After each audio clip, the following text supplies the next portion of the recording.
Interlock, that is, you interlock the two. Now stretch them right as... Soccer and the...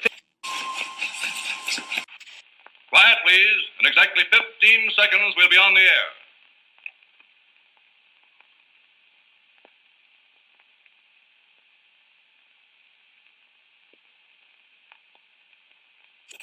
I felt like a reptile. Like a reptile. I felt like a reptile.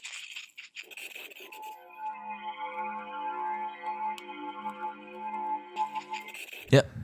Let's roll. We're rolling? We are rolling. Nice. It's good to be back. It is good to be back. Hello and welcome to Full Reptile Radio, episode 10.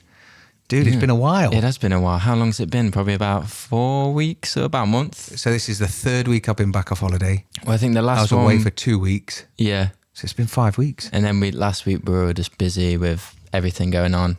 Yeah. So, but I think the last time we recorded was just after the Adesanya Pereira fight. Oh, was it? Yeah. No. Oh, did we? Yeah, or did we do a preview for that? We must have done a preview because I was away.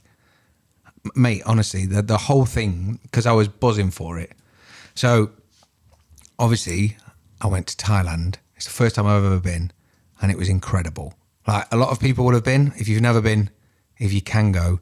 I mean, I've done Australia, Vegas, Cuba, normal Spains and Greeces and what, but honestly, it was above and beyond just insane. Like the whole vibe of all of it was the best thing I've ever experienced. And obviously we went on the April the 1st. So we had 3 days in Bangkok and then we went to Phuket. Right. So as we're pulling up at Phuket... Phuket's part of Thailand, isn't it? Yeah. No, it's not like a country on its own. No. It's a region. Yeah, I mean, you'll have heard Phuket a lot because of when the tsunami hit, Phuket took a big hit. I mean, I think that's where it first, everywhere you were, there was like tsunami warnings and tsunami evacuations. And to be fair, it was kind of eerie because a lot of the time you'd be in the pool because you'd either be doing something in the day or you'd just have like a beach day, pool day. And from watching the film with Ewan McGregor, when the wave comes in... Oh, God. I remember watching that at the cinema. Mate, terrifying. And the thing is, you're in the pool with the kids and it's literally a screenshot of the film. You know, when they're all like just relaxing, palm trees, beautiful pool, beautiful weather, and then they all just get swept away in this wave. So like the whole time you're playing whatever or volleyball or like diving for coins or whatever you're doing, I can just picture this fucking wave come out, and like the beach I could literally like throw a tennis ball to the beach. So it was kind of eerie, but you got over it pretty quick. But at the same time, there was constant reminders, and like everywhere you went, they were still rebuilding because really, even from that long ago. Yeah, well, like they're getting it all sort of. It's weird because before I went, I didn't have any real preconceived ideas because Wayne at Fourth Dimension was going to move to Thailand and it's his favourite place in the world. So I've heard a lot about it. I know about the culture. I know about the places. I know different bits and bobs. And a lot of friends have been. So it's always been like interesting to me. But it was such a surprise that like you've got skyscrapers, like the most incredible skyscrapers stood next to like a shack. Yeah. And then you've got like another... It's like a bit of a juxtaposition between the fucking new stuff crazy. and old stuff. We went... So we're in... Remind me about the Adesanya fight. But we went... So my wife, as you know, is the most organised person in the world. So before we went, she was on about 1 million Facebook groups. She'd organised all the trips. And basically, excuse me, she'd got a load of advice from random people. And they said, look, book your trips here. And then what happens is they'll give you an itinerary. And like on the first day we got to Bangkok, it was just a case of like just getting there, having a bit of a look around, and we needed to sleep. How long was the flight? We went from Birmingham, 7 hours, to Dubai to Thailand. Should have been 7, but it was like, we've managed to do it in 5 hours 45. And I'm thinking... Bit tailwind. How the fuck? Yeah, obviously tailwind, which is physics, but at the same time, I'm like, you put your foot down or what? And obviously, I mean, it was a long flight, and we've got the kids, first time the kids have ever done like a real long flight. So we're in this real bougie hotel. It was a massive skyscraper on the river, a infinity pool, like above and beyond anything where I've ever been, like completely outclassed me. But it was a nice experience. So Stacey, in the morning, we're going to go down to the dock, and basically we get met by our guide for the day. Right. And we had this guy called So What. And he was like, just think, so what? And I was like, cool. And he was the nicest guy in the world. And basically, there's Thai price and there's tourist price. And because I can't remember what we paid him, whatever we paid him, we gave him almost the same in a tip, because he was like, right, we're going to get this boat, we're going to go over there, we're going to go to a temple, we're going to go to the big Buddha, we're going to go to the park, we're going to go out for dinner, we're going to go to a floating market, we're going to go to a village. And we were like, what? Like we did probably 11 days worth of shit in a day. Mm-hmm. But he was the one like holding our hands, just dragging us through. Yeah. Literally everything we did, we went on a boat that like for 6 of us or 7 of us, it was like £1.20. But it was the Thai boat, not the tourist boat. Then he took us on a tuk-tuk and he was like, be careful with tuk-tuks. They can hold you hostage. And we're like, what? He went, no, the money, they'll say this and then they'll drive you there and it's more. And I was like, okay, I don't really want to get into that. And he was like, but don't worry, I know tuk-tuks. So then he chuck us on this tuk-tuk for like 20 pence. And you could see him just having a conversation. And the next minute he's like, these two, and you'd fuck off around Bangkok. And so everything he did, and if you're ever going, if you need to know what we did, either just message me on Instagram or whatever. Look for So What. Definitely look for So What, because he was a fucking legend. He was the nicest guy in the world. He took us to a restaurant. So there was like, the main river. So through Thailand, it's kind of split because there's a big river that goes through. So if you ever watch The Hangover, there's the hotel that has the gold dome on the top. We could see from our hotel, but then there's this big river running through just with boats, like the long boats, the ferries, everything. So we'd basically done like a floating village where it was all just houses on stilts falling into the water. People still living there, people still existing and doing everything that they needed to do and just going about their day to day. But there's temples everywhere and all the rest of it. And he was like, are you guys hungry? And we're like, yeah, kind of peckish. So off we went. And he took us into what I can only describe as like a proper Thai Wagamama's. Yeah. So if you go Wagamama's, you're going to get like a bowl or a plate, but it's not like an abundance of shit for cheap. Mm-hmm. Like a bowl is say 15 quid or whatever. Like you might have a starter to share, but it's not like you're lashing out and there's fucking bowls everywhere. So he basically came over and we had my in-laws with us that aren't really big foodies. They'll try anything, but it's not like they go out their way to go and eat Thai or Mexican or whatever. So he literally came and said, try this. I had a word with a woman at the back and literally they brought trays out with the equivalent of like 9 Wagamama bowls on each one. So there was like a soup and a rice and the noodles and the chicken and whatever meats and all the rest of it. And then when they came to ask for the money, I think it was like £14. Yeah. It's funny because I followed this guy on YouTube and he made a video of how cheap it is to kind of live and eat in Thailand. Yeah. And I think he had like $100 budget. Dude. And that lasted him the whole month. He's a king. And every day he was eating like a 3-course meal, 3 times a day. And just like the amount of food he got for the price as well. It worked out like £1.50 for incredible a 3-course meal. But they can't do enough for you. They just want to look after you. Yeah. So, and obviously I've got 2 small blonde children, which is like, blondes are, they're just not used to it. So everywhere we went, you've got these people like sort of looking and going, oh my God, there's like a golden haired girl. And it's like, and because my eldest is nearly 15, she was like, why are they looking at me? It's like, because they've got dark hair, mate. And you've got blue eyes. So we went to this place and literally there was just so much. And it's like, but the same thing with the Thai price, because that was a Thai restaurant rather than it being out on the front. Yeah. And like, it kind of warps your perspective, because the problem is like you go to the 7-Eleven, which is everywhere, which we should have in England, but I don't think they've got the same customer services over here as you've got in Thailand, because they've got toasted sandwiches and burgers and stuff that they'd literally make for you in like a co-op. Mm-hmm. But like a big bottle of Coke was probably about 35p, and like big bags of crisps. Libby was eating these prawn crisps that were like 20 pence. So like you go in there and you could give the kids the equivalent of a £5 and they could empty the shop. Yeah. But then in an evening, we'd go to the front where it was like very touristy, and you'd get a beer, and I think it's about 45 baht is a pound. So you've got 100 note, but in your brain, you're kind of telling yourself that's a pound when it's not, it's like 250. So then they'd bring you, you'd ask for a beer, and they'd bring you like a little bottle that you'd get in like a 12 pack or a 24 pack, and it'd be 100 and something. And my mother-in-law was like, that's really good, isn't it? That's really cheap. I was like, no, that's fucking not really good. That's really shit. That's like £2.20 for a fucking little Stella. And so the majority of shit was so cheap and insane. But this beer situation really stuck in my fucking throat. But at the same time, I'm eating a 3-course meal for like the same £2. Yeah, so I can't really grumble. But Bangkok was phenomenal.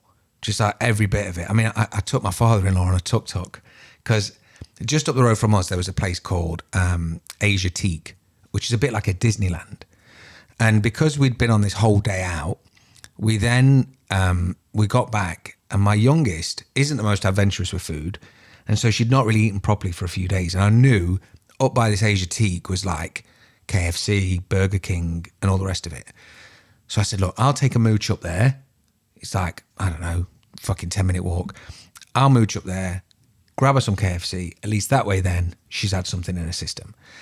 And Steve's like, are you sure it's Bangkok? You don't know? And I was like, look, and I can genuinely say, never felt unsafe at any point. Like, I've been to London and felt more threatened. Yeah. And I know the place. So turns out my father-in-law was at the 7-Eleven with my mother-in-law just having a little like recce. And so I got down and he says, where are you going? I said, I'm going to go up the street, grab her some food. He's like, all right, I'll come with you. I said, oh, cool, safe, nice one. So off we went. And obviously I don't smoke around the kids ever. When I had my eldest, I stopped smoking normal cigarettes. Mm-hmm. So sometimes when I'm on holiday, because I'm with my father-in-law and he still smokes, I can have a cheeky roll up here and there. So I was like, this is fucking perfect. This is the best. So we walks up the street and like literally every shop is a massage parlor, weed shop, restaurant, massage parlor. What's the weed situation like there? Is it legal? Fucking amazing. Is it legal? It's incredible. It's legal. Okay. Fully legal. So like you go in and they've just got, like with Vegas, but not to the same Apple store sort of levels. Yeah. So I went in, and the first time I went in, this guy had like 4 or 5 jars out, about 12 behind him, nice, really clean shop. And I'd said to him, in fact, I need to tell you the whole story about that, but I will in a sec. So this was after my massage that I need to tell you about. So I went up the road and this guy... Do I want to hear that story? Yeah, mate, honestly, it's traumatized me, so you're going to fucking get it. So I went in and I just remember when we were in Vegas, we had some weed called Jacarera. Right, yeah. Which was by far probably my favourite that I've ever tried. And I was like, that's what I want. So I said to him, dude, have you got Jacarera? He went, yeah, 2 seconds. And my brother-in-law, who's well up on green, was like, oh no, I think it's a bit more like Canada. They're very low in THC and all the rest of it. So I was like, okay, well, green's green. I can handle it. But turns out they've literally got all the Cali strains. They've got fucking everything. So I said to him, I was like, bit like awkward because I thought I don't want to stand out the front because I don't know what the situation is. Like when we were in Vegas, you can't just walk around with a blunt. No. Like, I mean, you can be sneaky about it, but you can't. Yeah, you're not. If you get caught, it's same as Amsterdam. Yeah. Well, a little bit different, but you can't be roaming the streets with it. Exactly. And so it was one of those, I was like, look, I was leaving to Phuket the next day. So I was like, I don't want to buy an ounce. I just want a cheeky smoke after my trauma. So what have you got? He's like, yeah, I'll just do you a blunt. I'll do you one full blunt of Jacarera and then you can make what you want from that. And I was like, wicked. Thank you, mate. I said, where do I smoke? He went, take a seat. I was like, what? He's like, do you want a drink? I was like, hold on a fucking minute. Like, how is this this is the best thing ever. So I just sat there, had a big old smoke with him and off I went. So that was but that was all of the shops were there were no pressure, no pushing. Other than like every massage parlor you walk past, they were like, you want a massage? You want a massage? And you get to the point you're like, no, leave it, I'm good. So we goes up to this Asia Teak. We had to walk through the whole Disneyland thing, which was bonkers because, again, you see like these houses on stilts and all these bits, but this was like one of the most grandiose fucking things you've ever seen with a big old pirate ship at the back which converted into a fucking restaurant. Amazing. And I never ever research wherever I'm going. I like a surprise. Like Stace knows exactly what our hotel room looks like. Yeah, I'm like that. I like drifting. Yeah. And just seeing what you come up on. All day. Like I don't want to get there and know what my sheets feel like. I want to get there and be like, holy shit, look at this view. And Stace's been looking at it for like 3 months. So as we get there, I was like, maybe we'll get a tuk-tuk back because I don't want it to be cold. And obviously we've had a wander up. So I basically went up and we started, and I'm big into haggling and bartering. I always have been. So this guy came up and he was like, the most insane price, like 200 quid. And I was like, I'm a tourist, but I'm not a fucking idiot. So we got him down to a few quid and he was like, okay, come on me. So me and Stacey's dad jumped in the back of this tuk-tuk and I swear to God, it's like the guy had 3 minutes left to live and the 30 seconds it was going to take us home was too much. And he was just fucking hammering it straight down this fucking road.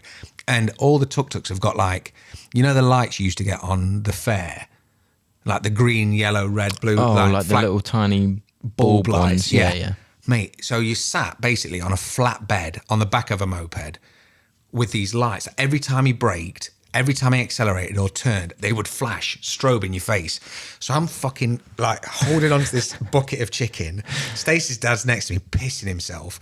The guy's absolutely wired, fucking flying down the road. We went round a corner and we're on 2 wheels. I'm thinking, this is the best fucking experience ever. I've just got to convince myself we're not going to die. And off we went. And we got off the tuk-tuk, I paid him the money, we were walking back up and Stacey's dad turned to me and went, do you know what? I think he might have been high. I was like, without a doubt, 1,000,000 fucking %. He was off his tits. But it was like within a day or so, we were completely immersed in the whole experience. I can imagine it is one of those places that where you go, you do have to kind of fully immerse yourself into it to have a good experience. Yeah. Like if you kind of, staying in the hotels and like pitter-pottering around and not, You're not getting what it's like any capital city. You kind of have to immerse yourself so you can find all the the little secret places to go and the I just like going for a people to wander. meet. Just going for a wander, man. Like you take that walk at night and everything's alive. It's just so different. It's incredible because what you're used to is so far from what you're currently living. And you've only got like 2 weeks to make the most of it. So I don't want to be going to bed early. I don't want to be sleeping it off. I want to be like, I'll get home fucked or sleep on the plane, but I want to make the most. So one of the big things was we're going to go for a massage because me and Stacey will sometimes have like a spa experience. Yeah. But it costs over here like 200 or 300 quid. Yeah. Fucking insane. And then you've got some person out of like college that's just learning going, is that all right? Is that okay? Is that hard enough? And you're like, fuck. It's like, you have to play along. So the massages there were the equivalent of about 6 or 7 quid. So bear in mind, as a red-blooded male, every massage parlour you pass, you've got a different level of person that's offering you the massage. And if you were there as a single dude, you'd be picking someone out that would fit the person that you might like to be massaged by. When you're with your wife and kids, it's more about the massage than the experience, if that makes sense, or the person that's doing it. So I was like, look, I'm not here for any funny business. Just give me anyone, I don't mind. Yeah, anyone will do because I don't want you to touch me inappropriately because I'm on holiday with my wife. I'm fine. I'm not into that like shit. Anyway, I'm good. Just massage the shit out of me. So the next day after we've had this big day out, Stacey's mum, Stace, and my eldest went for a massage. They nipped out of the hotel. One of the first ones they saw, they went in, they were lovely. Stacey's mum came back and they were all buzzing. So Stacey's mum is in her 60s, very active. She was in the army for years and she came back, biggest grin on her face. I was like, you all right? She went, let me tell you. She said, I walked in. The smallest Thai lady came over. She must have been about 70. She had the grip of iron. She took me upstairs and she had a full Thai massage. So this woman was treading on her. She went, oh, wow, okay. She said, take your pants off, do this. And she went, so I did. She had my legs around my head. She had this and that. And she felt amazing for it. Stacey was obviously then terrified because my daughter's in a different room to her and it's her first experience of being massaged. And they get their paper pants. They get the normal oil massage. Nice and delicate. Fine.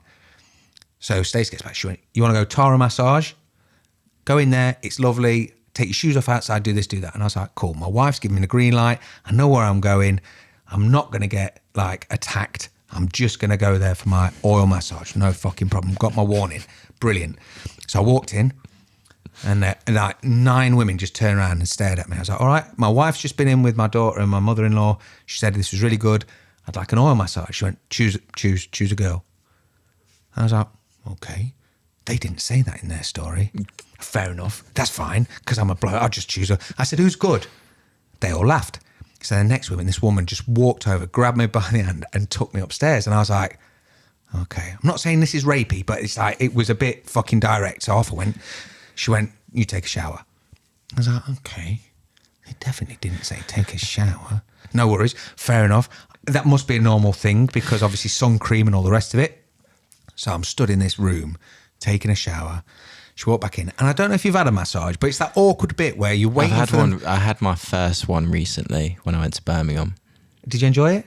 Yeah, it was great. Oh, yeah, I enjoyed it a lot. It's good, but it's that awkward bit. Just a back massage, so it wasn't anything.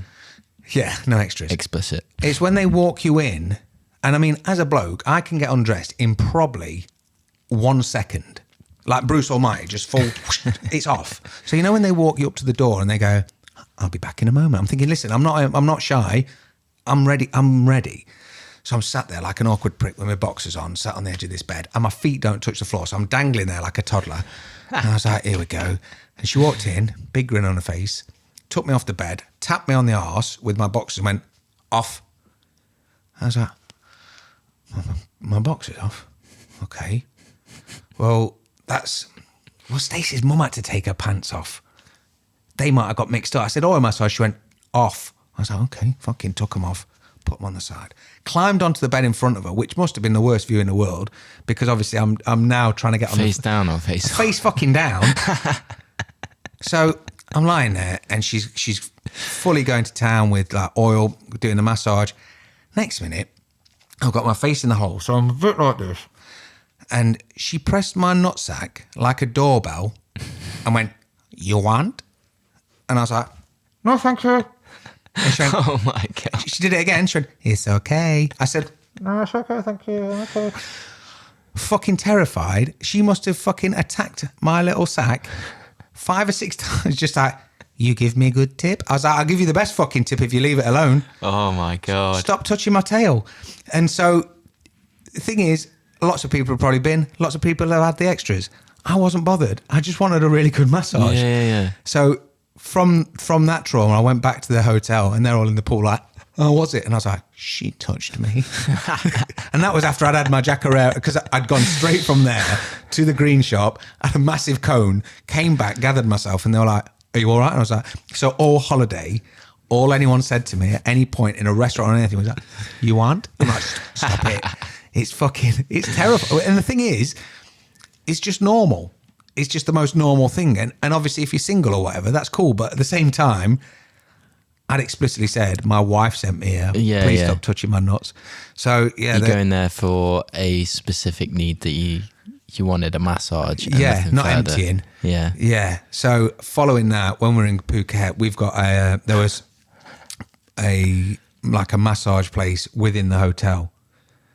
And so I went the first time and there was paper pants on the side. And I was like, twitch every time you walk past the parlour. This was it. And I was like, are there that for me? She's like, yeah. Put them on. Off she went. And she gave me probably 3 or 4 because I got the worst heat rash I've ever had in my life. I mean, you know, my skin's horrendous. But literally, it was the most blotchy, awful shit all over me. And I was itchy. I couldn't fucking cope. So when I went there, she went, oh, you need aloe vera. So she went out, got this massive bowl of aloe vera, massive bowl of ice cubes, and just fucking rubbed me down for like an hour and a half. And it was incredible. But because I hadn't been to a doctor, and when we went to Bulgaria, I got conjunctivitis, and it ended up costing me about 250 quid just to be told I've got conjunctivitis, not for the medicine. I didn't want to be stung again, and I didn't want to ruin everyone else's fucking holiday with me eating into the budget of our food by getting my skin fixed. So I went to the pharmacy, no one there, and we'd got talking to like the massage parlour next door to the pharmacy because we'd seen them every night. And like they pick up on shit that I want to massage your tattoos, I want to do that. And you're like, yeah, cool. I've been attacked. Leave me alone. But my wife and kids and mother-in-law all had their legs massaged there. So because we'd been a few times, got to see them. So I was walking back one day from the pharmacy because it was closed for whatever reason. And they said, are you okay?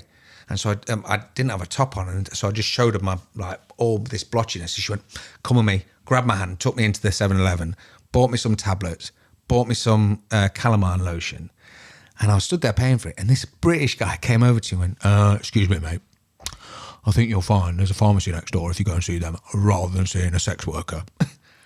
I went, what? Who the fuck are you? I said, dude, the pharmacy's shut, and who's the next best person to know about skin than a fucking masseuse? Yeah. And I went, she's a legend. And so she just sorted me out, and he just sort of grunted and walked away. But I was just like, how fucking narrow-minded are some people? And it was just one of those experiences. But yeah, it was, other than being like touched. And it wasn't even the worst touch. It was just the way, it was just do you want me to do this? A tap. It was like a, you want? And I mean, Stace hasn't done it and woken me up with it yet, but I'm having like reoccurring nightmares just from the fucking, because the problem is their hands are about this big, but their grip, because obviously they're massaging people all day, every day, it's just fucking insane. Just getting thrown around the room by your testicles. Mate, honestly, yeah, you want? Because if you don't want, I do this. So yeah, I mean, Bangkok, that was an experience. And then obviously Phuket, you've got the PP Islands, which are just beautiful. Just everything you see on any, like... I've heard, did you go to a spot called, is it Chiang Mai? Yeah, I think so. It's a James Bond island, which was done in The Man in the Golden Gun, I think, or whatever it was. I'm not a big James Bond fan, but it was a big thing to go. Yeah. And, well, I nearly got into a fight there. We had a boat trip, and you go out on this speedboat and they take you to like 5 or 6 different places. And we had these 2 American dudes with us, really quite old. Well, no, one was old, one was about 25. But like, they weren't getting involved in anything. They weren't really like opening, like the whole boat was talking to each other, getting on, and they just seemed really, really miserable. But that wasn't the issue. That I'd leave anyone to it. And like, even the girl said to me, because they were having a conversation in this restaurant, and my youngest daughter was like, I feel like I'm listening to a really boring podcast that I can't turn off. And I was like, yeah, darling, don't worry, we'll be gone in a minute. But where you come back into the harbour each time, from whichever trip you go on, part of the experience is the monkeys in the mangroves, because that's fucking cool. Like, there's monkeys in the wild, which, who the fuck doesn't want to see that? So we stood there, and we'd got talking to everyone else on the boat, and they'd basically said, everyone gets to go on the front throughout the day. And by the end of the day, they came to me and my youngest daughter, and they said, have you been on the front? And we're like, no. And so we went for the last 10-minute boat ride. So we sat on the front, knowing that we're going to go into these mangroves, and there's this fucking big dude sat there, this younger American dude. And we were all talking and just having a conversation before we got to the mangrove. So then the tour guide came around and gave us these bananas that we hadn't eaten on the trip. Bananas, watermelons, some different bits and bobs, basically to throw to the monkeys. Yeah. So they give this guy this banana, and he goes, I wonder if I can get a monkey. And I kind of let it go, because I was like... What, like grab a monkey? No, hit a monkey with a banana. Oh, right, okay. And I kind of let it go, because I thought, he can't be fucking serious.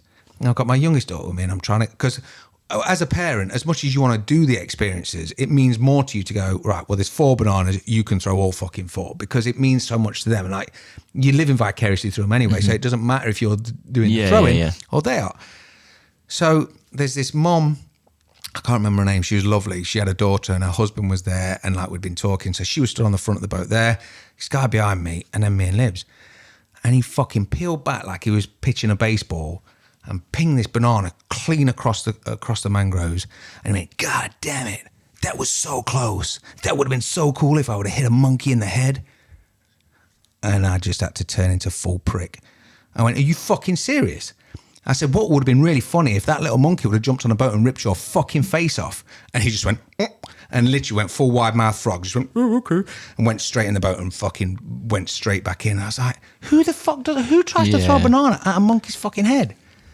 Piece of shit. Yeah. So that was the only like issue that I had, and it wasn't even with a Thai person. It was just with a really fucking ignorant prick. So it was the built-up anger from the testicle tapping. Maybe that was it. Maybe he said, you want me to throw a banana at your head? So yeah, but other than that, like they were just fucking legendary. Like the timekeeping, so you got picked up at the perfect time, you got dropped off, they were always there. Like, and literally throughout the day, the person that Stace had organised the trips with in England months before was texting her, they're going to be there at 6, 10 past 6. Are they there? Are you in the car? Are they on the way? It was non-stop. So all of it was just phenomenal. Like, we went to wash the elephants, feed the elephants. Like, there's a sanctuary where they've basically rescued these elephants from. Obviously, there's a lot of tourist attractions with elephants, and some of them they're working elephants. Yeah, it's like the people that ride them and stuff like that. Yeah, and it's like I'm not into that. I'm not into circuses. I'm not into any of that sort of shit. As you know, I'm a big animal lover, especially monkeys. And so, like, we went to these elephants, and basically they were like, right, take a basket of bananas and just feed them. And that'd be cool, mate. You stood literally with your face on an elephant's face feeding them, and their eyes, they've got like, it's just straight into their soul, and you just connect. So then, once you've fed them, you then take them into the water, because I didn't know elephants don't have sweat glands. So what you have to do is you cover them in mud, which then turns into a mud fight with everyone, which was wicked. But then you then wash them in the water, and then you scrub them down. But just to have like 2 hours. What's that, to like cool them down? Yeah. And that's like 5 or 6 times a day. So like we had 2 or 3 hours there, and ours was like the third slot of the day when, so you go and feed them, then you go and put the mud on them, then you wash them. So it's stuff that they need to have done daily. Yeah. But essentially you're supporting a sanctuary. And it was, mate, I just can't get over the fact that I was stood literally cuddling an elephant for like nearly 2 hours. Well, there was 7 elephants, so you just go around them and just be feeding them and stuff. So it's all those little experiences that just made it like a once in a lifetime thing that you kind of can't. You can't get anywhere else. Yeah. I've always liked the idea of. I've never been to that part of the world, but I've had a few friends that have, and like Phuket and Thailand, like Vietnam, Cambodia, those kind of areas that they always swear by it in terms of like how they look, beautiful places, and like it's an experience of a lifetime. But yeah, I'm glad you had a good time, man. Yeah, man. It was, there's so much shit to tell you, but obviously I can't keep talking about Thailand for the whole thing. But the one thing I will tell you is that I screwed myself with a Pereira fight, because basically we were going out that day, and obviously... Yeah, what time would it have been on? So it's on Thailand at Sunday, first thing. What, like 8 a.m, 9 a.m? Is it Sunday first thing? Or Monday, or whatever. Like it was basically... It was like a day after what you'd expect it to be. So you've had the whole of Saturday, then you've had Saturday night, then it was like Sunday at whatever time. But the main thing was I avoided it. You know, I always avoid my results, all the rest of it. I was buzzing for this fight. I was convinced Izzy was going to do it. I didn't want to see any spoilers. So basically I had my iPad with me, and I waited until I got back. So I got back home. We'd been on this trip. Everything was fucking wicked. The kids were sorted. They were at the pool. Stace was doing whatever. And so I got my iPad. Press BT Sports, and I was like, here we go. And it said Pereira Adesanya replay. So I pressed it, and this message came up. I was like, it does not appear that you are in the United Kingdom. We cannot play this video. And I was like, VPN. Yeah, well, I couldn't, because I was on my iPad, and like, I just didn't have the brain capacity to then be like, I now need to set up a VPN and sort it all out. So in a mod, I went straight to YouTube and watched the most junky fucking messed up, like, you know, when they flip, it's like cropped in, they flip it. Yeah, so I watched it. Obviously, Izzy won, so it was cool to see. But I mean, one of the biggest mixed martial arts other than Tiger in Phuket is Bang Tao, and that was the town I was staying in. Bang Tao. So Bang Tao is like a MMA gym. It's right. Sorry, I thought you meant it was a sport or a martial arts. No, sorry. Right, okay. The place we're in was called Bang Tao in Phuket, but then there was Bang Tao MMA. Oh, okay. It was one of the most incredible facilities I've ever seen. It had a massive fucking matted area, then it had a weight area, and another big... There was like 4 or 5 different massive areas. Brad Riddell was there. Oh, nice. Zhang Wei Li was there. Loads of like... superstars. Did you go in and have a look around? And I had a look around, but it was one of them, because I had this fucking heat rash. I couldn't even touch my own skin. Yeah. Let alone be like, should we have a roll? Do you know what I mean? Yeah. So it was just really cool to see. Mm-hmm. Like they had a wicked facility, and like there was at least 100 people on the mats every day. Yeah. It was fucking heaving. So were you in the region of like where Tiger Muay Thai is? I didn't look for it because I knew that if I'd found it, I'd have wanted to go. Yeah. And the problem was because we had like the James Bond and the PP Island trips where we were up at 4 a.m. So then you got back reasonable time, but you'd eat, and then you like the next day you'd probably have a beach day. Mm-hmm. And I kind of didn't want to like hold my family hostage to go, we need to go and look at Tiger Muay Thai just so I can get a t-shirt. So it was nearby, but Phuket's pretty big. Yeah. And the last thing I'll tell you is that while we were there, it was their new year. I think it's called Songkran. And it's a water fight. Okay. The whole country has a water fight. Wow. Honestly, it was the most incredible fucking experience of a new year that I've ever had. Like, what? So everyone just breaks out in a massive water fight? So they've got these massive barrels outside every... So when I say there's a weed shop, massage parlour, fucking restaurant, weed shop, massage parlour, 7-Eleven, they had drums outside the front with massive blocks of ice in them. Everyone had water pistols. Everyone had fucking buckets. And basically, it was a water fight in the whole country. So like we drove back, we'd released some turtles in the morning, which I know I say as a throwaway comment. It was a magical experience, but we released these turtles into the sea, which was fucking amazing. And then we were in the cab on the way home, and literally everywhere we pulled up, someone squirting our window or fucking throwing one. I'm I was like, going to say, clocked in the face for the water balloon. honestly, it was just fucking everywhere. And like Stace went, oh shit, yeah, what's it? Because we'd seen these water pistols being sold everywhere, but I was like, it's just part of the tourist thing. And she knew what it was. So next minute, we gets back and we walked our street. And honestly, dude, I was fucking drenched.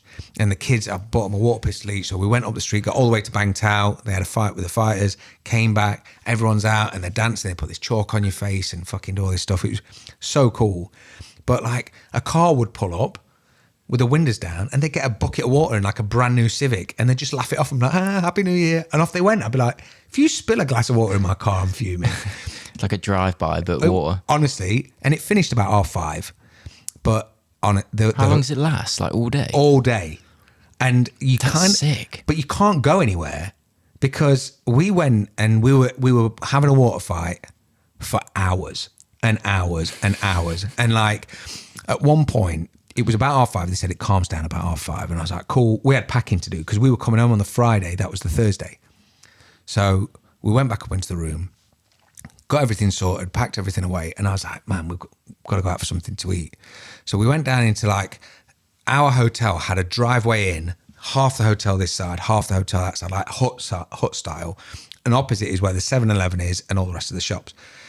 And there'd been a German couple around the pool, youngish, about 25. And like we'd seen them, but not really to talk to. And we were stood just at our entrance to that complex, and they'd taken a step out of the complex, and like they must have been getting ready for about 2 hours. She looked fully suited and booted. She'd probably shaved from fucking toes to teeth. He was all made up, and they walked out and they stood there like trying to work out which way should they go tonight, left or right. And it was like a scene out of like World War Z with the fucking zombies, and obviously all these people are drinking as well. And they spotted these two people come out the hotel. And they were like, fucking get him. And literally 30 people just ran at him. And he bolted the guy. He ran off. His missus stood there and she took probably, I don't know, 30 buckets of water straight over her, like in one go. And she just stood there and she's like, okay. And turned around and walked back towards the hotel, fuming. And I was like, you can't really not expect it when you've just been part of it. You've got to embrace that kind of thing. And I think if you're in a place, it's hard, I suppose, if you're not like culturally aware of what goes on at certain times of the year. But I feel like something like that should probably present itself to you before you go to somewhere like that. Well, it's kind of the mardiness that makes it even more hilarious because we were having the water fight there was a Norwegian family underneath us. Dead sound, proper lovely guy, him and his wife and 2 kids. We were in water fighting with him all day. And basically, there was a girl coming out of 7-Eleven and everyone's fair game. And she'd taken like this fucking glass of water over, or a bucket of water, whatever. And she went up to her and she went, "Excuse me, I've got my phone in my hand." And he was like, "Okay." And she went, "Look, you got my phone, mate?" And he went, "No problem. Is it an iPhone?" She went, "Yeah." He went, "It'll be okay." And she was like, "But I'm really adamantly wanting to put her foot down to be cross about something." Like, dude, have a Coke and a smile, man. There's a fucking weed shop 2 minutes away. Just fuck off. And like this other English guy came up to me, he was like, "Can you imagine this in England? After the first person got wet, there'd be a fucking fight, wouldn't there?" And I was like, "Yes, there would." And he was, everyone was just fucking drenching each other. I had a hose pipe. That's sick. I like the idea of that. It was the best. It was honestly like, to be able to get hold of a hose pipe was probably the best because I didn't have to refill anything. I just had people coming up to me and I was filling their buckets. But I was They're like, banned. You can't use them. Yeah, mate, I was absolutely smashing the hose pipe duties. So yeah, it was, other than the Pereira situation, I mean, missing, I was kind of in the perfect place to be down about it. You missed, well, you watched the main fight though. I watched it all eventually. I caught up on it all. Obviously, disappointed for Masvidal. I kind of knew, we kind of said that was what was going to happen. Because was that the same night that Alexa Grasso beat Valentina? Well, that was, actually, no, that wasn't. I'm forgetting, getting cards mixed up. What was on the Pereira Adesanya card then? So there was Masvidal against Burns. Was that on that one? Yeah. Okay, yeah, I suppose, because Burns is fighting this weekend at short notice. And then Santiago Ponzinibbio. Right, I see, against, was it Holland? Yes. He looked good. Yeah, it was a great card, to be honest, yeah. Yeah, it was a decent, it was a decent numbered event, man. And that was the problem, because I'd kind of got myself excited the whole day to think, well, I've not seen anyone. I've been in the middle of nowhere. No one's going to go, "Oh, you watch Pereira." But like the best thing that I found, there was a bar called Blow that was like a weed bar, but 3 guys there, nicest fucking guys you could meet. And literally at night, once the kids are asleep, I would go up there, have a joint with the boys, and then go back. And like, got to know them really well. They were really nice, really fucking welcoming. And they always had like UFC playing on the screens. I actually, because I took all my own, well, obviously all my own, I took my t-shirts and all my clothes with me because I had like duplicates. So I said to them, "Look, do you want these?" And so now on all their videos that I'm seeing, they're always wearing like full Reptile and stuff. Yeah, so nice. It was really cool, and it was nice to like share it with them. Do you know what I mean? Yeah, it was. If you can go, definitely go. I would like to. I've never really been too hot on that. Well, I've never been. It's not the place, my desirable place to go in the world, like that part of the world. But I would like to maybe one day go there, check it out, and definitely see what's going on. But yeah, I'm more like, I'd rather go like Canada or New Zealand, somewhere in that region. But I'd like to do them. It's just, I think, because obviously we did Australia before and we've done New York. Like the Canada one, I'd really like to try. My sister-in-law's been and said she said it was like America but calm. Yeah. Okay. Yeah, that's my kind of scene. Yeah, I can live with that. But loads of stuff since we've not caught up. Yeah, I was going to say, what events have been on since we've not caught up? Well, did you watch BKFC last week? Did you see the... I did. What the Luke Rockhold and Mike Perry, yeah. To be honest, I thought, I mean, because Perry knocked his tooth out, didn't it? And that was kind of what like, finished it. Yeah. Oh, cracked. Mate. It was like split in half, wasn't it? Yeah.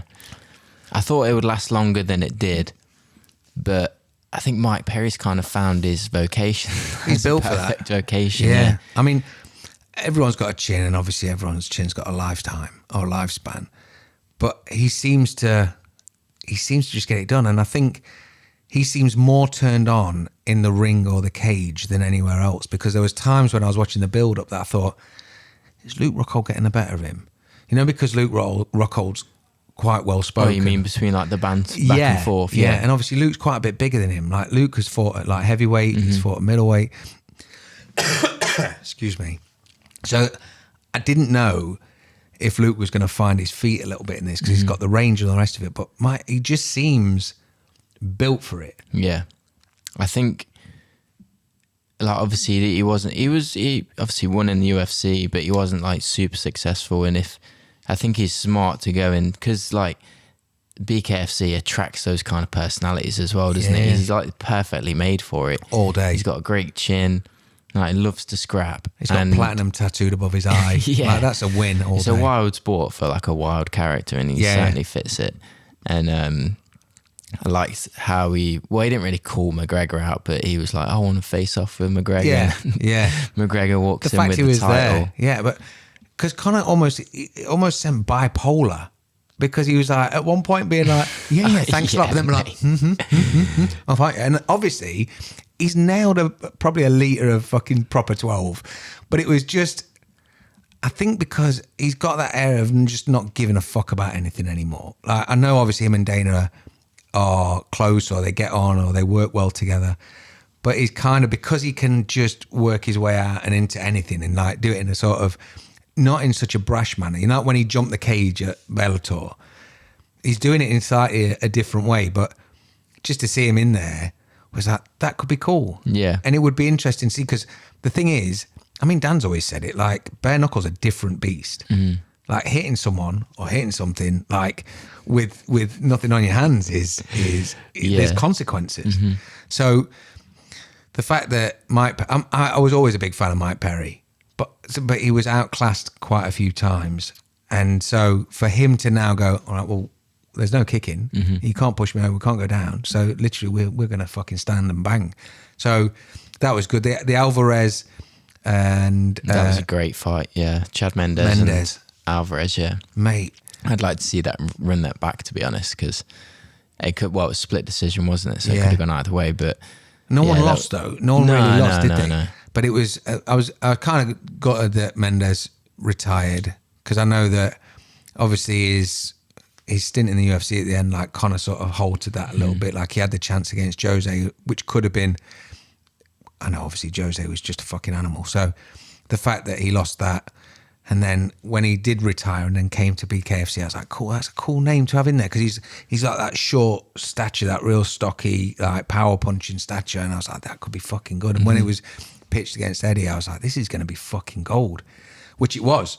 Yeah, but they seem to be making like really good matchups that maybe, you know, they've got a lot of history behind them, and they're kind of like rematching them. But within BKFC now, it's kind of, I mean, there obviously wasn't anything between Luke and Mike Perry before, but it's like these matchups that you kind of fantasize about almost, and it's like they're being put into this like wild, crazy bare knuckling scene.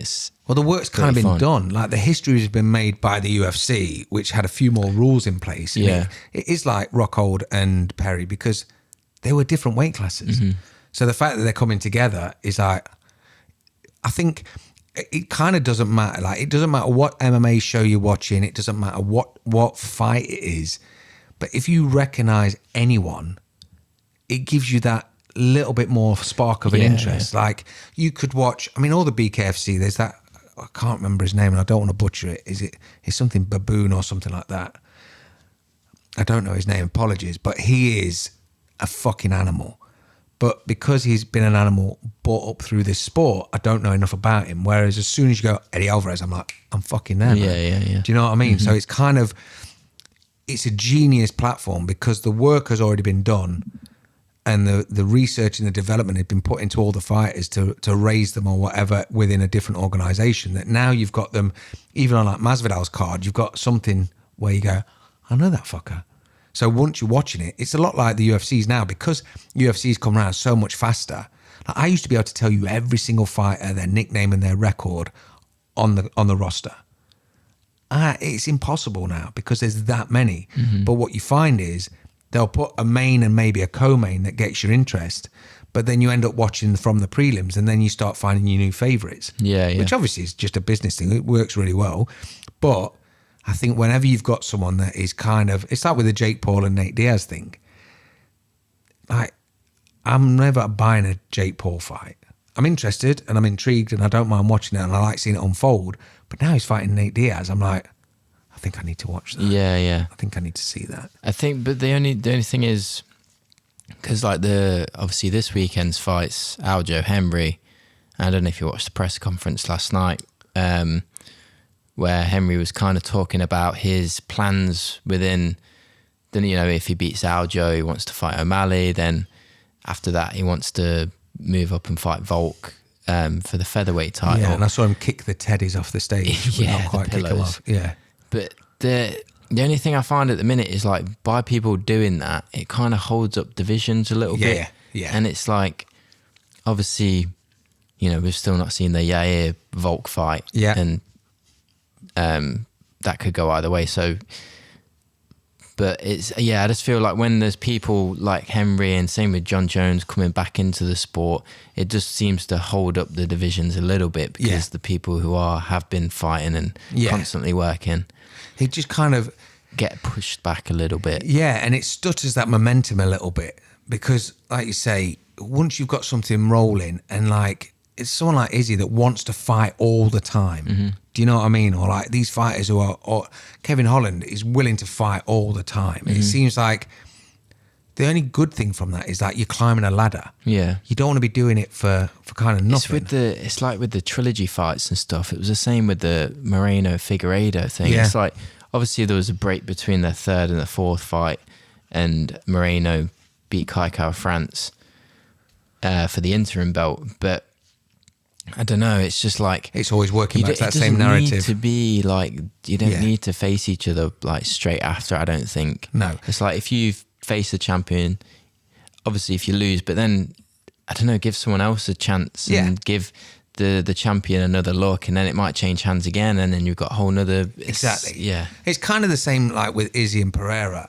Like, I think you could run that 12 times. Yeah. But the problem is, I think sometimes you look at the actual lay of the land for Izzy and he's cleaned it out.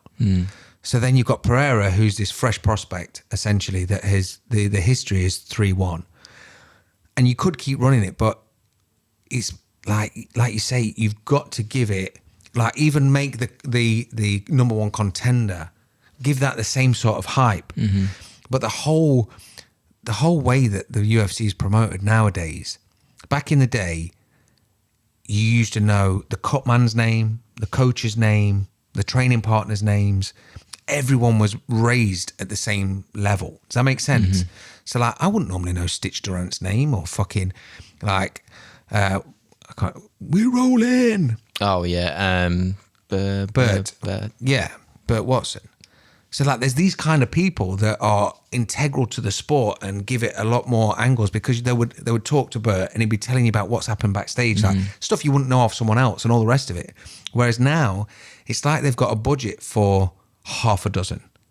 Well, it's because it's social media age. It's like who's going to get the, you know, they won't give the fight to certain people. It's like the whole like Belal Muhammad thing. Yeah. And, you know, like Dan mentioned the other day on the podcast, Even the with same Rocky. reason with Leon got held back. It's because, I mean, the performances are great. They're not finishing people. And I think, you know, it heavily revolves around that. But there's also an element of like not really having much of a personality or much of a fan base outside of the UFC as well. And it's like when you've got people like, you know, Izzy's like a massive superstar and, you know, people like Cejudo and O'Malley and stuff, they've got a big following elsewhere, so they know they're going to draw that crowd in as well as the MMA fans already.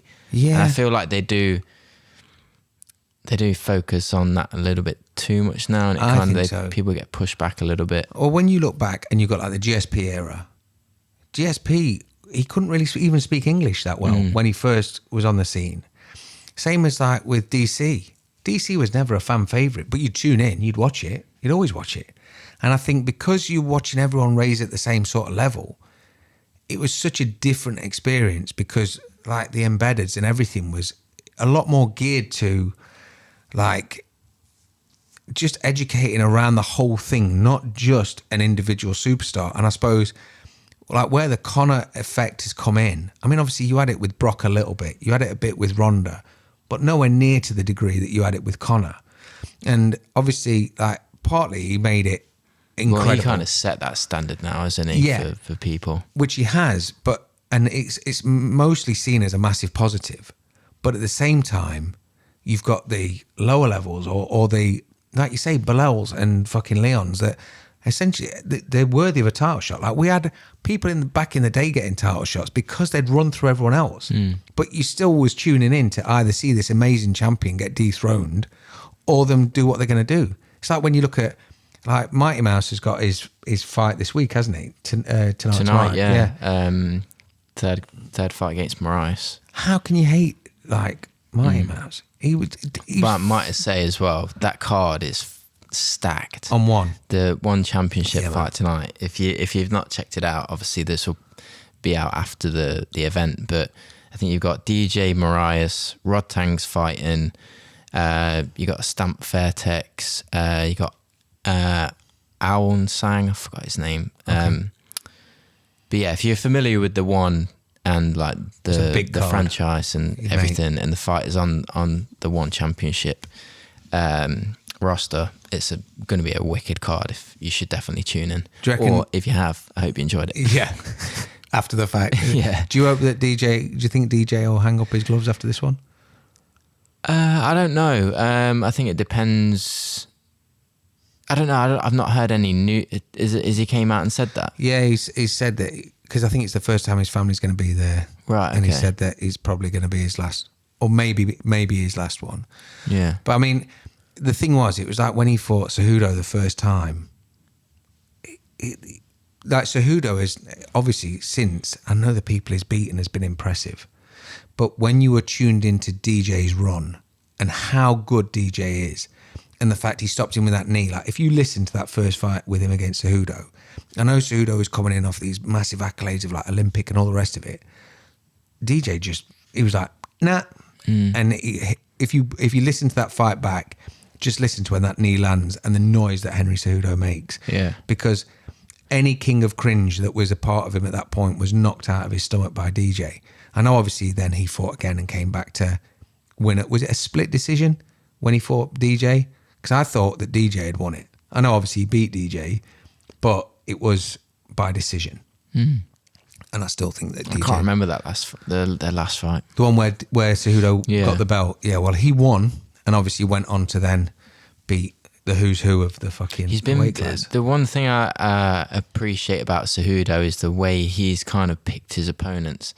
And obviously beating DJ is like a massive accomplishment, like, regardless. But the way he, like, even now he's come back and he's picked the right time where he feels like he's the best chance. Yeah, because if you've got, like, say if Peter Yan was champion, or I don't know, maybe Marab or something like that, or even Omar, Sanhagen. I just feel like he's been very smart about how he's kind of, because he's not, if you look at his record, I think it's 16-2, he's not got a massive record. Yeah. Yeah, he's held belts in both divisions and he's Olympic champion. Yeah.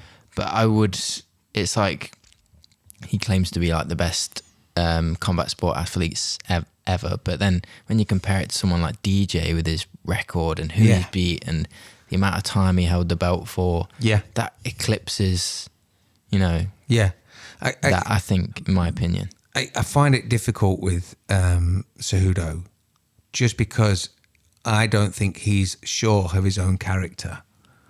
So you never see the true him. He seems like this. I know obviously there's the king of cringe, which I struggle with because it's so bad that it's not good. So he's got that he's playing, but like what he's actually achieved is incredible. And knowing that he's done it from a struggling background is even more impressive. But I don't think we've ever seen or heard from the real Henry.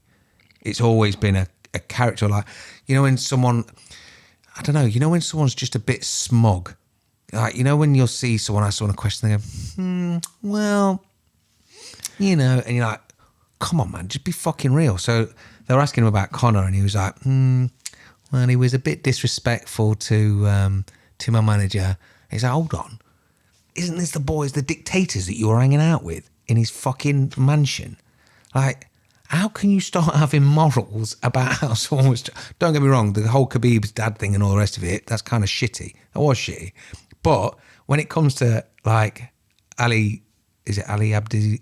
Ali Abdelaziz. Abdelaziz, that's it. Yeah, I mean, he's got a shaky past. And he's got some connect. And it's one of them where you're like, I get you defending your boys. If Owen isn't here next week... you know exactly where I've gone. So it's... I don't know. I can't help but respect what he's achieved, but I don't know if he's going to run through Aljo like he thinks he is. I think personally, if I was going to make a pick, I've already decided on Aljo. I just think like Aljo. I don't think he's not the most exciting person to watch, and he's not the most exciting personality within the UFC. I don't think, but like. I think he's being massively underestimated. 1,000%. Like he's got a massive like size advantage on Henry, and obviously I know Henry is a bit more suited to bantamweight, like the weight cutting thing and whatnot. But I think he's at the end of the day he used to be a flyweight. Like Aljo's always planned to go up to featherweight, and because he's just more of even when they were facing off yesterday, like there just seems to be a massive size difference. I don't know if Henry will be able to deal with that as well as he thinks he will. Yeah, and when you look at what Aljo's achieved, and he's been current, and so like Henry could have been training every day in the gym, and obviously he's training with monsters. I get that, but actually having a camp, having a fight booked, making the journey, having fight week, then walking out, getting the pop, getting in the cage. He may walk it off like nothing's happened. He might Tony Ferguson it. But at the same time, he might fucking not. Yeah. Because, is it 3 years? It's been 3 years. But it was, because I saw an interview he did yesterday and he was talking about like how he's cut from the same cloth as John Jones and like, but when John Jones came back, it was like he's already got this vast like history of like being so dominant, like for such a long time. Henry doesn't have that. He's been champion in 2 divisions, but he didn't dominate that whole division. He beat champions that probably weren't the best champions at that time. Well, that's not DJ obviously, but he just doesn't really.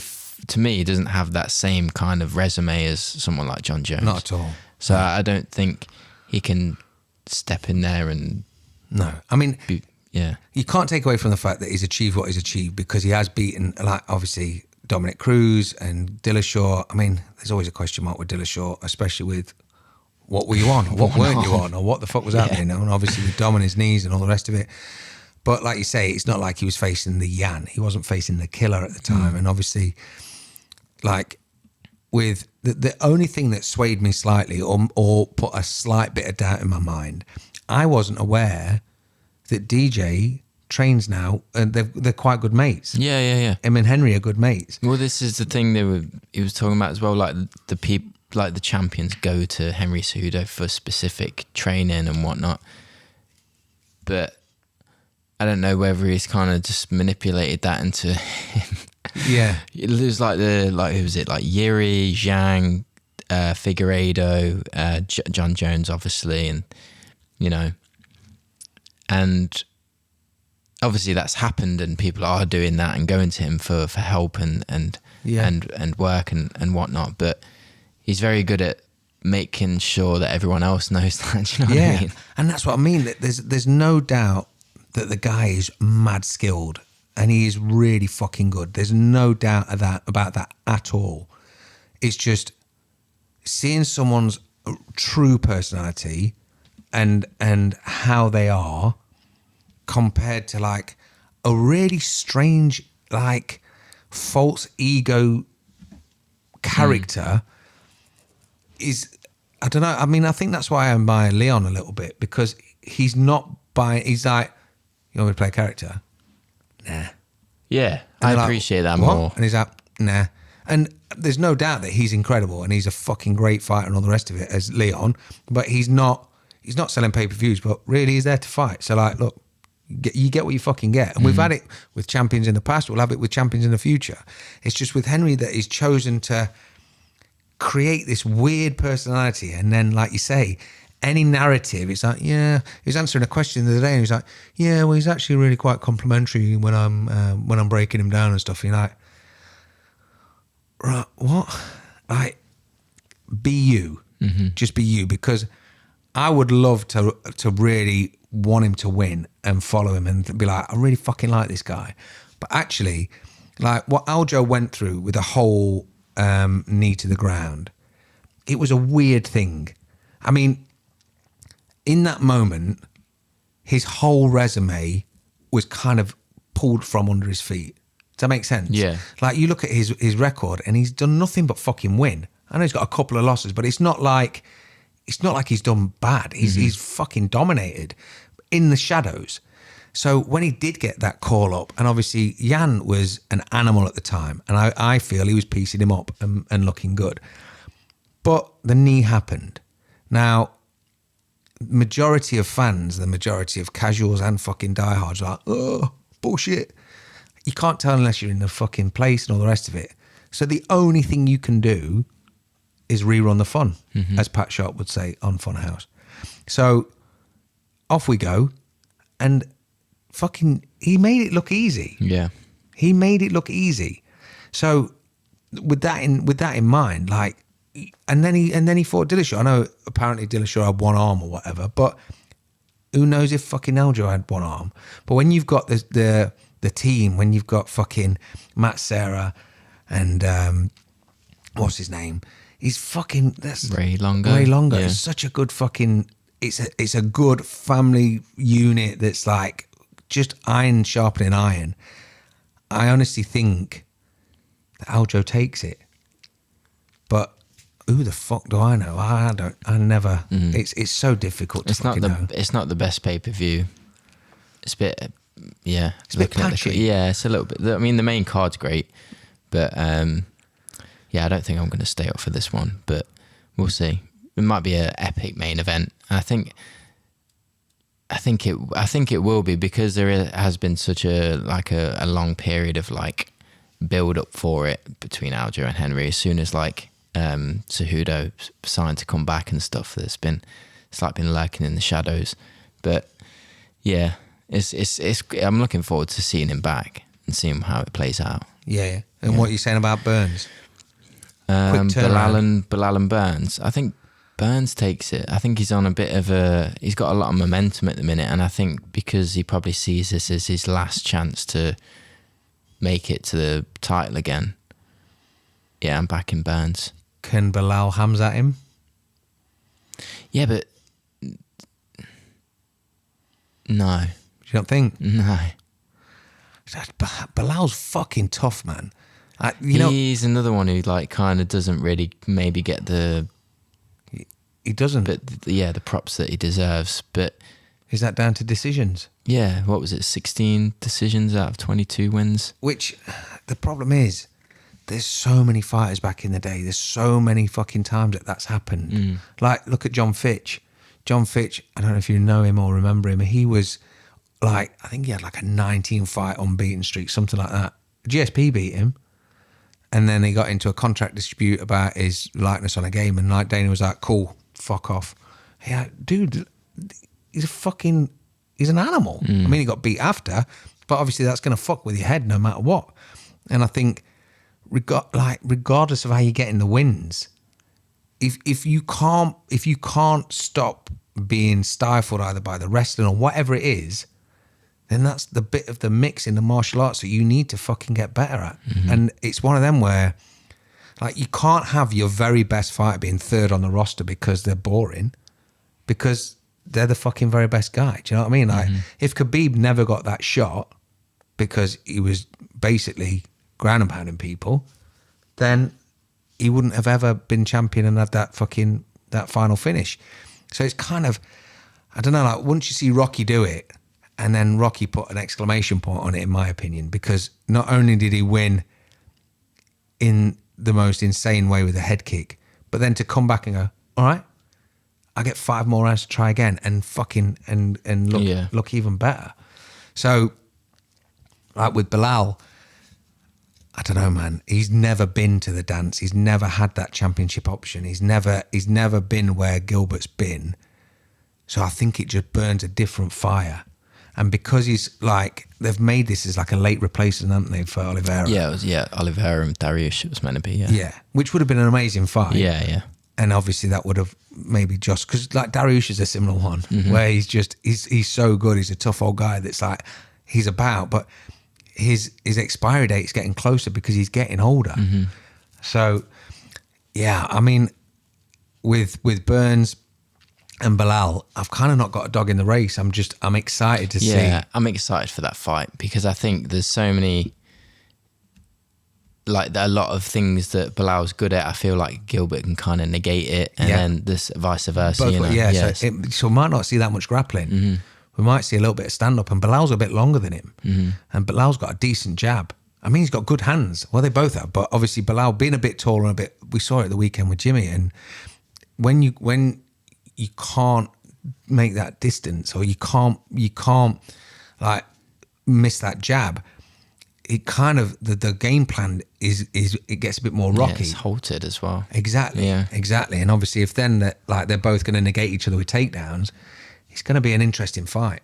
So yeah, I'm really looking forward to it. It's just I kind of don't know. I can't really pick. I mean, I honestly think Aljo's going to probably take the main, and I wouldn't be surprised if Belal. I wouldn't be surprised if Belal takes it. Yeah.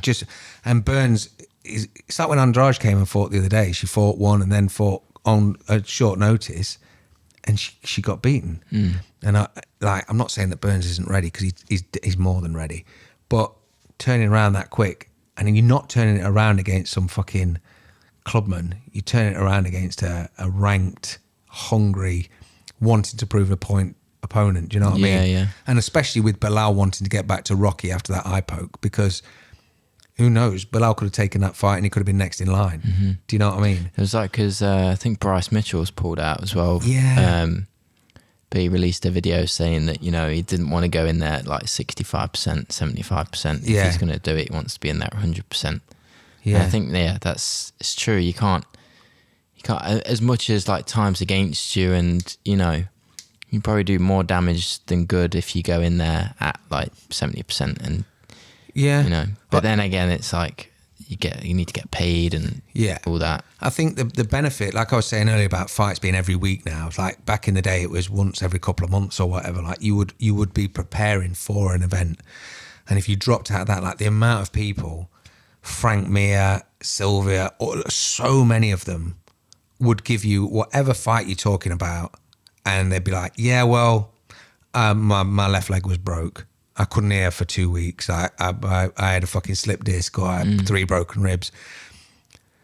It's not as essential to do that these days, because Bryce Mitchell, there's going to be half a dozen cards in the next 6 weeks that he could be like, I'm ready now, and they can chuck him back on. Yeah. I know it's a numbered event. It's nice to be on a numbered event and all the rest of it. But at the same time, your record means something for your standing in the position of the sport at the time. Like if you don't give a fuck, then crack on. But obviously, if you want to climb the ladder and get to the point where you're numbered and you're obviously a champ, it's a lot different to where you're fighting at 70% or 80% or whatever.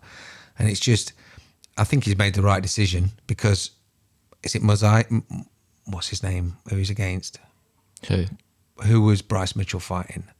Oh, right. Movsar Evloev. Evloev, that's it. He's a dangerous. He fucking is dangerous. Yeah. And that's why you can't take it. You can't take it lightly, man. So, I mean, is Cron Gracie on this one as well? He's not fought since 19. He's been out for 3 years, I think, as well. He's fighting. I can't remember who he's fighting. Let's have a look. I'll have a quick look for you. But he's like, mate, he's a fucking. When he came in, I was like, this is the fucking guy. He's going to be... He came out and made a statement, was it yesterday, about that he thinks that there shouldn't be rounds. It should just be like one long fight, like a 15-minute fight or a 25-minute fight. But that's a real typical Gracie way of thinking, because when you go back to 1, like 2 and 3... guy way of Well, thinking, I want you to get tired. Yeah. And the reason I want you to get tired is because then I want to take you down and I want to fucking drown you. Which, I mean...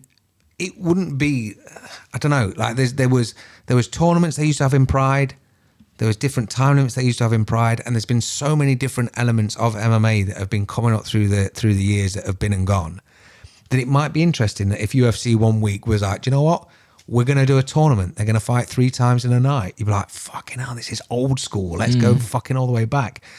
And why do you think they don't do that anymore?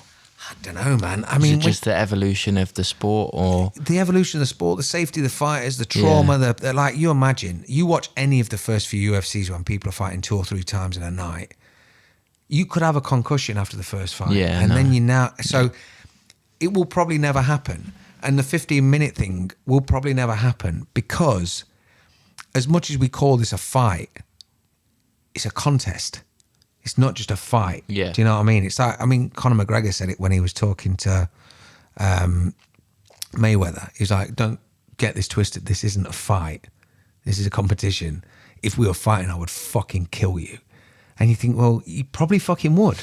Because anyone who's ever had their legs taken away from them or been dominating or been fucking drowned by jiu-jitsu or grappling or anything, it's an uncomfortable feeling. It doesn't matter if you've got the heaviest hands in the world. Someone negates all of your limbs and then just starts to do whatever they fucking want with you. It's a scary place to be.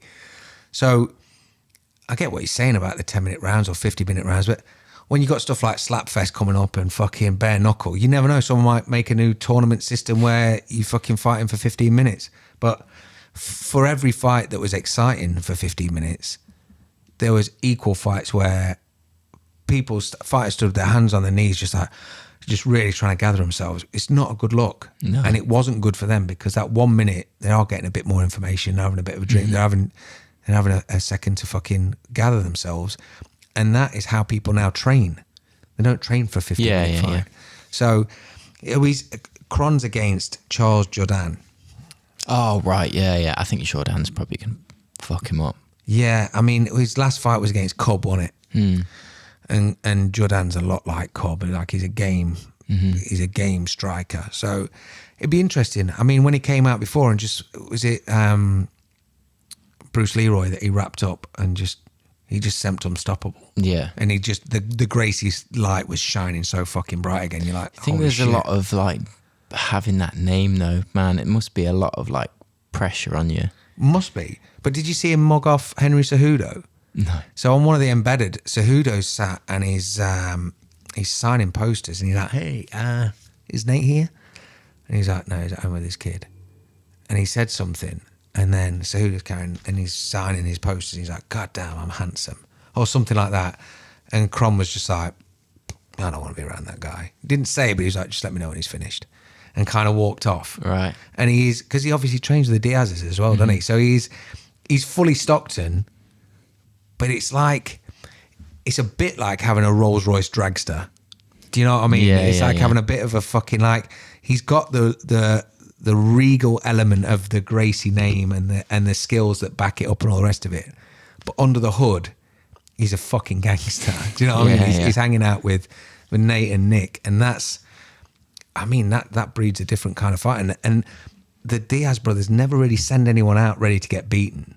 They send them out ready to fucking die. So it'd be interesting. I don't know. I mean, I'm just excited to see a Gracie back in there. I love it. Yeah. Do you know what I mean? Yeah. It would be a fun card. I was going to ask you if you saw the Tank Garcia fight as well. I saw the highlights and fuck me, that was a liver shot, wasn't it? Yeah. It was weird because it didn't really look... I mean, obviously, like, Gervonta Davis is, like, fast as fuck, but... It didn't see it's one of those like glancing shots that you don't think does a lot of damage, but it's like if it's in that perfect point, and it just shuts his body down. I mean, over the years, the amount of fights I've seen that if you blink, you miss it. Yeah, it's honestly like, I mean, you only have to be punched a few times, and you could be punched the slowest punch, and you're still like, fucking hell, you feel it days later. So you know when you see someone get dropped and you think like you're not gonna, like, the whole build up to this fight, and you've been saying this, you've been saying that, and you've got 10 seconds, mate. There's not a great deal in getting up because it's only going to get worse from here. So maybe take the L. Yeah, I think he, came out like, with his head held high. It wasn't like a, it was an 8th round. But I could see it happen, like that fight running back again as well. They're both still like young in their career, but Gervonta is just so, I love watching him, like his head movement, like how he just reads his opponent, and he's just an enjoyable person to watch, and like just to be able to like, especially at that weight class, just to be able to end it with one shot. It's just, it's cool. It's anytime you see a new face or anytime you see someone that you can tell that they are not just interested in taking a part in the sport, they're obsessed. And when you see someone like that is clearly like, I mean, Stallone nailed it when he made Rocky, that like the underdog, someone coming up from nothing, but you can always train. So you could be Ivan Drago with all the greatest fucking equipment in the world, and you could have all the fucking scientists around you, all the rest. But hold on, what the fuck is inside? What's inside, and how much do you want this? Because when you see that hunger, and you can see that is years and years and years of repetition, that someone's only getting better. You're like, there's something fucking special in this kid. Like, I don't know if you've seen it. There's a documentary out called Catching Lightning. I've heard of it. I haven't seen it. You need to watch it. So it's Lee Murray, who's obviously from England, and he was part of the biggest cash robbery. Right. So I know the story. Yeah. So Lee Murray was a part of the robbery, but before that, he was in Cage Warriors, and he was a fucking animal. So fast forward to him fighting Jorge Rivera. So he basically went... Is this in the UFC? In the UFC. So he fought once in the UFC, and he was in Cage Warriors, taking over the world like no one would fucking get near him. He was just destroying people, but a fucking handy dude. He was a bit of a criminal, into like just a bit. Just in that world. I mean, I've grown up with these kind of guys that like, yeah, they might be into a bit of dealing, or they might know the fucking wrong kind of people, or they're working on the doors. Just whatever you need to imagine from that underworld of England in like 2000, that's what he was into. He had his fingers in the right pies. Anyway, fast forward to Cage Warriors, and he's obviously dominating. So then the UFC comes to England to UFC Brawl at the Hall. I think it was UFC 33. So you got Matt Hughes there against Carlos Newton. You've also got Ian Freeman. That's when he beat Frank Mir. Right. Oh, yeah, So you've got the whole of the Miletich camp, which basically Lightning Lee Murray has gone over to train with the Miletich camp, which Pat Miletich at the time, he was, I think, the first middleweight champion before they changed the weights. You've got Jens Pulver, you got Tim Sylvia, you got Robbie Lawler, you got Matt Hughes' brother, Tony Strickland, fucking low, like a who's who of killers. And Lightning Lee Murray's like, I'm from England, I want to fight. And they're like, cool. And he hung in there with them. So before he gets his shot in the UFC, they're in London in a nightclub because they've had the UFC event and they've taken them all to the event, to the club. Tito and Chuck are still friends. So you got Tito and Chuck's like crew, you got the Miletich crew, and basically they all get kicked out into the street, and it kicks off. Well, earlier in the night, Tito snubbed Lightning Lee Murray. Strickland's like introduced him to go, hey Tito, this is Lee Murray. He's like, whatever sort of thing. Because Tito at the time, he was the fucking picture, the poster boy. Yeah. He was on everything. He was in the game. He was the best character. He was UFC. So obviously the ego goes with that. Whereas Lee Murray's like, don't mug me off, mate. I'm a fucking gangster. So basically gets out into the street and it's all kicking off because someone threw like a rear naked choke on someone just as a bit of play fighting. Can't imagine like a brawl, like a street fight brawl between like a bunch of actual like MMA fighters. MMA mate. Well, this is what Pat Miletich was saying in the documentary. He's like, when the police got there, he's like, don't fucking spray him with anything because you're going to get really fucking hurt. Because bear in mind, this is like 2000. So this isn't like current fucking CCTV. We've got dogs. This is just, there's going to be a lot of fucking bobbies on the floor. So basically, Tito, the story has always been that Lee Murray knocks him out. Tito has always strongly denied it. Lee Murray knocked Tito out? Cold. And he was always known for, well, that's why he's called Lightning. Lightning fast hands, and he hit him with like a 5-punch combo. Crack, crack, crack, crack, crack, crack. And obviously you've got Pat Miletich, Tony Strickland, all these guys saying, and he did this. Whereas then you got Chuck kind of defending Tito, but the whole thing has always been, he knocked Tito out. So fast forward to when he's then made his debut, he's basically gone up against Jorge Rivera at the time, who was really doing really well, tough guy, and he triangled him.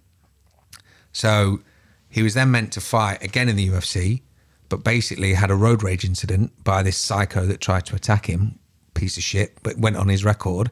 So he ended up fighting Anderson Silva before Anderson Silva made his debut in the UFC.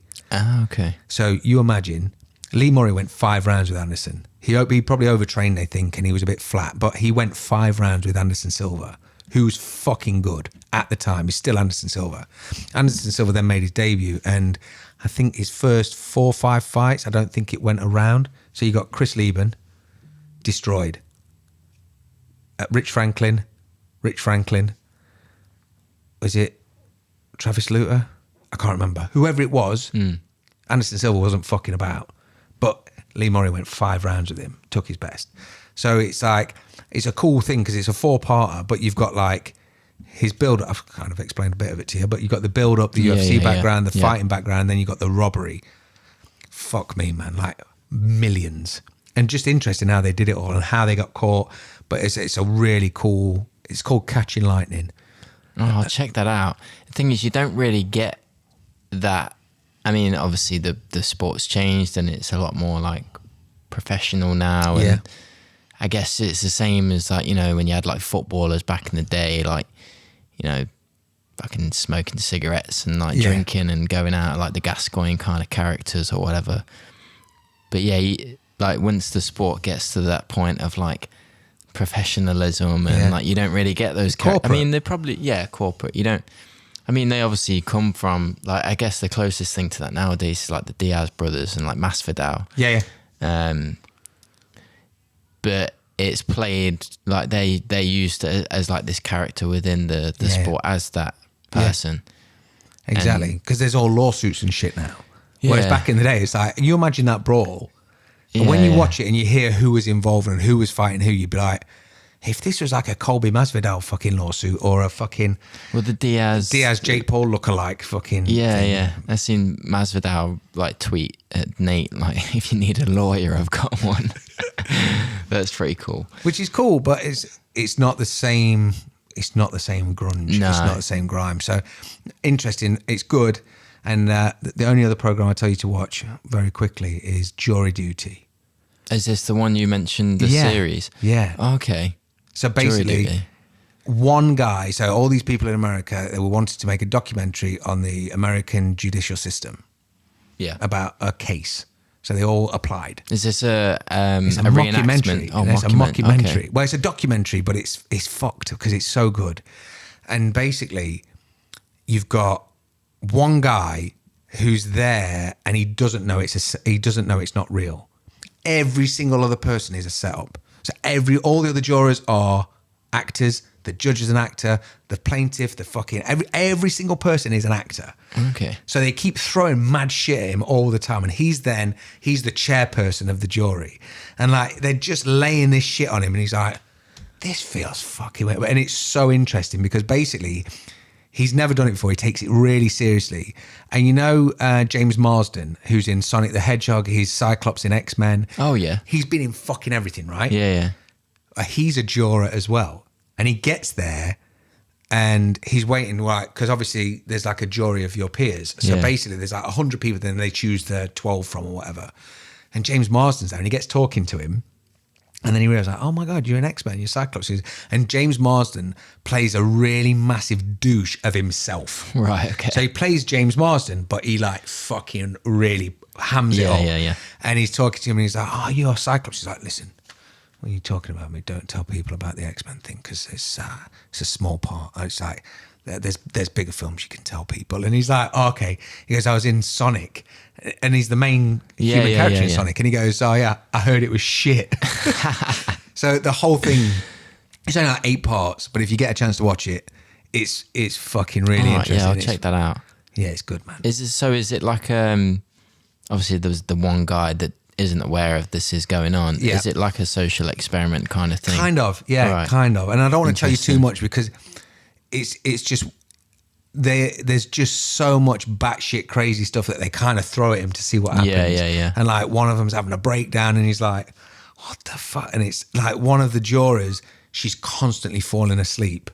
So now he's getting a bollocking because he's like the head juror to keep her awake, and he just keeps waking up, and she's having a go at him. And like, obviously it's all made up, but he's taking it mad seriously, and obviously as you would because you're on the jury. But if you get a chance to watch it, it's fucking superb. Yeah, I think the best thing I've watched recently is a show called Severance. I was meant to watch that, but I started watching Shrinking instead. Oh man, we should revert back to Severance. It's probably one of the best seasons I've watched in a long time. Is it Adam Scott? The guy from Step Brothers. Yes. The douche brother. Yeah. It's him. He's the main guy in it. And it's, oh God, what's his name? There's a few people there's that Patricia Arquette. Yeah. She's in it. She plays like the corporate boss kind of person. Okay. There's a few people we recognise in it. But what the story's about is like, so there's this massive corporation that people work for, but the people that work for them within this specific area or what's the word? Like department. Yeah. They all have this implant in their brain. So when you get hired by this company, you have this implant in your brain, so it separates your work life from your personal life. So when you go to work and you go down in the elevator, you forget all your memories. So you essentially have two lives. You have your work life and you have your personal life. Shit. And each of those lives don't remember anything about the other lives. It's a really cool concept because it kind of plays on like today's corporate, people working 9 to 5 and being brainwashed and shit. But then the people in the workplace start getting curious about what their lives are like outside of work. Yeah. And it's like they're trying to kind of, I won't tell you too much, but it's really gripping because there's people involved in it that are kind of trying to cover up stuff, and like you don't really know why, and they don't actually know what they're doing as their job. They're kind of like counting numbers, but they don't know what the numbers represent. And but then they get essentially it starts off with this new employee coming in, but she gets like really depressed and she's trying to like get out. Yeah. And she keeps constantly trying to escape. And it's fucking great, man. Nice. Yeah. Mate, I think it came out last year at some point, and I didn't watch it when it first came out, but I got recommended by so many people, and it's great. Yeah, well, I never like to be drip fed. I don't like to go back to the old days of like it's on a Sunday and like you have to wait. So I wait for it to all like Ted Lasso's nearly finished, and I fucking love Ted Lasso. So I'm waiting for that to finish, so then I can do it in a couple of days rather than be like it's Wednesday, it's 4:00. You know what I mean? Yeah, we watched it. Well, it was on Apple TV actually. Okay. So we watched it on Apple TV. Just streamed it straight through. Yeah. Sponsor us Apple TV. If you want. Yeah. But yeah, well, I'll watch it. I'll have a look. I'll definitely. It was a really cool season. Really cool. Nice. But yeah, man. Yeah. So it's everything. What else? I'm conscious of the time because I know that this we need to edit this and get it up before it's too late. True. I mean, so we've got the fights this weekend. I mean, we're going to get back to be doing these again, like weekly as well. We've had like the full Reptile camo drop, dude, that everyone should check out if you haven't already. So it was last Sunday, we went back to the 4:00 Sunday drop, and just thank you to everyone who supported us and obviously bought their bits and bobs. I mean, it's always limited. We're not a big company. We can't buy thousands of everything. So we've got small numbers of bits that you've all been involved in. So thank you so much for anyone who's grabbed any bits. Let us know what you think, how you feel, or tag us in some pictures. Obviously the sponsor, as always, New Shirt, have been releasing there's a load of retro stuff that have been coming out. So a lot of old school gaming consoles. There's the joypad t-shirts, like they're depending when you started. I mean, mine would probably be, if I had to have my first ever one, would be a Master System controller. But they've got the Master System, the NES, Mega Drive, Genesis for overseas, SNES, and N64 so far. I like their it's like in the Sega font, but it says Vegas. Yeah, man. That was pretty cool. Yeah, I like that one. Yeah, they've got some cool shit. And I think what I like about what they do is it's kind of understated. So it's like that. Someone would see that and not everyone would get that it's the Sega font, but or someone that would play in their mind to go, where the fuck have I seen that before? Yeah. Like they've just done the Turtles collection, and it's just their weapons, or like the sewer drain cover, which if you see the right person and they notice that, you know instantly you need to be friends with that person. So it's a good eliminator of pricks. So basically, get some shirts from New Shirt, and you can then get some new friends because they will be more in tune with what you're into. Yeah. No, it's a really cool brand. I've been liking a lot of their stuff recently. Yeah. Yeah, man. Yeah, and there's one last little sad note that I just want to mention, because one of our OGs who's been following Full Reptile from the first 100 is a fella called Jim Asoon, and just our thoughts are with you at the minute, my friend. He's recently just lost his wife, so we just want to let you know that we are here for you, my man, and I'm sorry that you're going through what you're doing, but stay strong and stick with it, dude. I hope you're okay. It was last week. It was a bit of a sad news drop, but he's always had our back and always followed everything we've done. So yeah, all the best to him. Yeah, man. Yeah, but yeah. So we're going to be picking up these again every week. We haven't caught up about everything today, but we will be catching up every week again, talking about the fights, talking about what we've got going on. So yeah, please please subscribe, and share our videos. We appreciate it a lot. But yeah, man. Nice. Well, always good to be back, dude, and nice to sit with you for an hour and 40 minutes. Yes. Awesome, dude. Right, good, man. Nice Take one. it easy, dude. In a bit. I felt like a reptile. I felt like a reptile.